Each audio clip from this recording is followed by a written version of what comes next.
Georgia is one of the more landlord-friendly states for evictions, with a relatively fast process when steps are followed correctly. Step 1. Demand for possession. Georgia does not require a pre-suit notice for non-payment of rent. You can file immediately when rent is overdue, unless your lease specifies a notice period.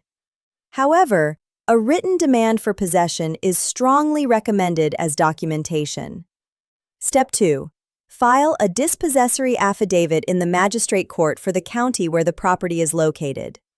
Filing fees are typically $60 to $100.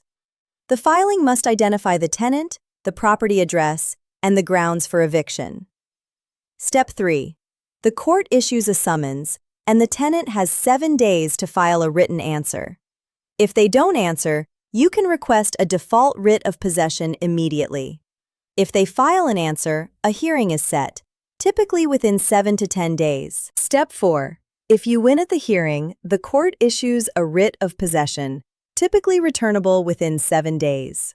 A marshal or constable physically removes the tenant.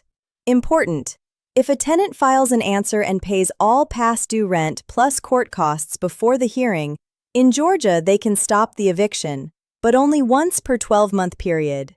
Total realistic timeline: 2 to 4 weeks for uncontested cases, one of the fastest processes in the country. TenantScreeningBackgroundCheck.com. Screen carefully. Even fast evictions are expensive and disruptive.